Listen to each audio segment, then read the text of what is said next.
Hi guys, today நம்ம பார்க்க போகிற வீடியோ வந்து 10th பாலிட்டி லெசன் நம்பர் 1ல் இருக்கிறோடைய book back question and answer. பார்க்க போகிற முதல் கேள்வி வந்து பார்த்திங்கன்னா, கீழ்காணும் வரிசையில் முகவுரை பற்றி சரியான தொடர் எது? அதாவது நம்ம முகவுரைங்கிற அந்த லெசன் பார்த்திங்கன்னா, லெசனில் முகவுரைங்கிற இடத்துல வந்து பார்த்திங்கன்னா ஒரு 5 வேர்ட்ஸ் கொடுத்துருப்பாங்க. அதை வந்து நம்ம அந்த ஆர்டர் மாறாமல் எழுதணும். அதில் வந்து இது வந்து பார்த்திங்கன்னா, இறையாமை, சமதர்ம, சமயச்சார்பற்ற, ஜனநாயக குடியரசு ங்கிற ஆப்ஷன் வந்து கரெக்டான ஆப்ஷன். அண்டு இந்திய அரசியலமைப்பின் முகவுரை எத்தனை முறை திருத்தப்பட்டது? ஒரே ஒரு முறை திருத்தப்பட்டது.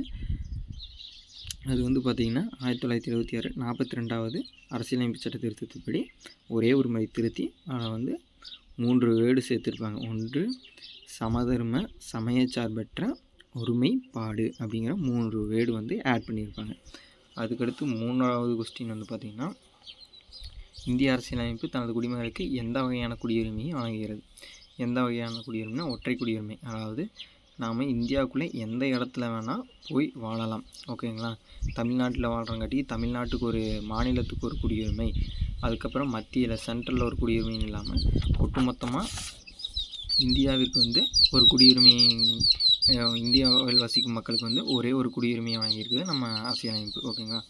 அதுக்கடுத்து வெளிநாட்டவர் கீழ் காணும் எதன் மூலம் இந்திய குடியுரிமையை பெறலாம்? அதாவது இயல்புரிமையை கோரி அந்த வெளிநாட்டு வசிப்பவர் வந்து நான் இந்தியாவில் வாழ விரும்புகிறேன்னு சொல்லி குறிப்பிட்ட ஆவணங்களை கொடுத்து நாம் இந்தியன் சிட்டிசன்ஷிப்பை வாங்கிக்கலாம்.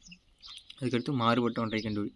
இதில் வந்து பார்த்திங்கன்னா சொத்துரிமை. ஏன்னா அடிப்படை உரிமை வந்து ஸ்டார்டிங்கில் 7 இருக்கும். அதில் வந்து இந்த சொத்துரிமை, அடிப்படை உரிமையாக அந்த சொத்துரிமையை வந்து நீக்கிட்டு அதை வந்து சாதாரண சட்ட உரிமையை கொண்டு வந்திருப்பாங்க. மித்ததெல்லாம் வந்து நான் பார்த்திங்கன்னா அடிப்படை உரிமை, அதை யாராலையும் வந்து மாற்றங்கள் செய்ய முடியாது. ஓகேங்களா? அதுக்கடுத்து கீழ்காண்பவற்றில் ஒன்று அடிப்படை உரிமை பயன்படுத்துவதற்கு உதாரணம் இல்லை.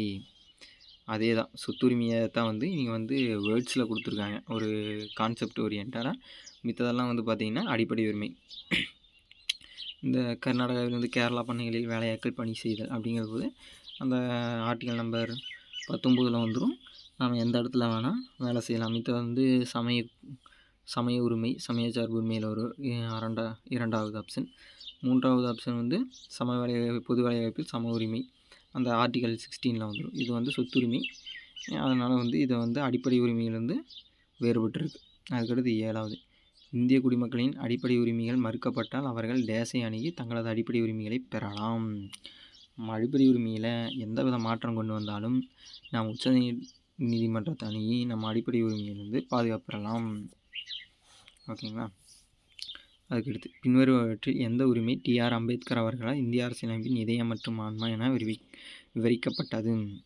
அரசியலமைப்புக்குட்பட்டு தீர்வு காணும் உரிமை. அதாவது மேலே குறிப்பிட்டிருக்காங்களே, அடிப்படை உரிமைகள் மறுக்கப்பட்டால் நாம் வந்து இந்த ஆர்டிகல் நம்பர் 32 பயன்படுத்தி உச்சநீதிமன்றத்தில் மேல்முறையிட்டு நாம் அடிப்படை உரிமைகள் வந்து பாதுகாப்பு பெற்றலாம்.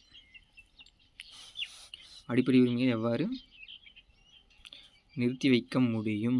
தேசிய அவசர நிலை போது குடியரசுத் தலைவர் ஆணையால், அதாவது 352 அது செயல்படுத்தப்படும் போது இந்த அடிப்படை உரிமைகள் நிறுத்தி வைக்கப்படும். அதில் வந்து பார்த்திங்கன்னா 20 மற்றும் 21 இந்த 2 ஆர்டிக்களை வந்து நிறுத்தி வைக்க முடியாது. 20ங்கிறது வந்து பார்த்திங்கன்னா குற்றம் சாட்டப்பட்ட நபர்களுக்கு பாதுகாப்பு பெரும் உரிமை மற்றும் 21 வந்து தனிப்பட்ட வாழ்க்கைக்கான உரிமை. இந்த 2ம் வந்து நிறுத்தி வைக்க முடியாது. ஓகேங்களா? அதுக்கடுத்து நமது அடிப்படை கடமைகளை டேஷிடமிருந்து பெற்றோம். அமெரிக்காவிடமிருந்து அடிப்படை கடமைகள் வந்து பார்த்திங்கன்னா ரஷ்யாவிடமிருந்து பெறப்பட்டிருக்கும். அடிப்படை உரிமைகள் தான் வந்து அமெரிக்காவிலிருந்து பெறப்பட்டிருக்கும். ஓகேங்களா? வழிகாட்டும் நெறிமுறைகள் எம்முறையில் வகைப்படுத்தப்படுகின்றன? சமதர்ம, காந்திய மற்றும் தாராள கொள்கைகள். ஓகேங்களா? எந்த பிரிவின் கீழ் நிதிநிலை அவசர நிலை அறிவிக்க முடியும்? 360 ஆர்டிகல் 360 வந்து நிதிநிலை அவசர நிலையை அறிவிக்க முடியும். பட் நம்ம இந்தியாவில் இது வரைக்கும் அமல்படுத்தப்படாத ஆர்டிகல்னால் இந்த 360 தான். ஓகேங்களா? இந்திய அவசர நிலை எந்த பிரிவில்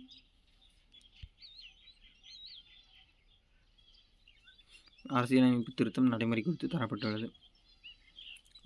ஆர்டிகல் நம்பர் 368 அரசியலமைப்பில் திருத்தம் செய்ய புதிய சட்டம் இயற்ற இதுக்கெல்லாம் வந்து சட்டப்பிரிவு 368 எல்லாம் குறிப்பிட்டிருக்காங்க. ஓகேங்களா.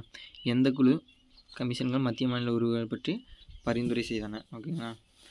இதில் வந்து பார்த்திங்கன்னா சர்க்காரியா குழு வந்து மத்திய மாநில உறவுகளை பற்றி குறிப்பிட்டிருக்கு. பட் இது வந்து இந்திரா காந்தி அம்மையாரால் உருவாக்கப்பட்டது, மத்திய அரசால் உருவாக்கப்பட்டது. ராஜமன்னார் குழு வந்து பார்த்திங்கன்னா தமிழக அரசால் 1969 ராஜமன்னார் குழு மூவர் கொண்ட குழு வந்து ஏற்படுத்தியிருப்பாங்க. அதுக்கடுத்து இந்த சர்க்காரியா குழு வந்து 1983 ஏற்படுத்தியிருப்பாங்க. இந்த வெங்கடாச்சலையா குழு வந்து 2000ஆம் ஆண்டு ஏற்படுத்தியிருப்பாங்க. இது வந்து பார்த்திங்கன்னா மத்திய மாநில உறவில்லை, இந்த அரசியலமைப்பின் செயல்பாடுகளை குறித்து ஆராய்வதற்காக ஒரு தேசிய சீராய்வு ஆணையமாக இருக்குது. ஓகேங்களா. அப்போ 1, 2 மட்டும் தான் ரைட். Okay, thank you.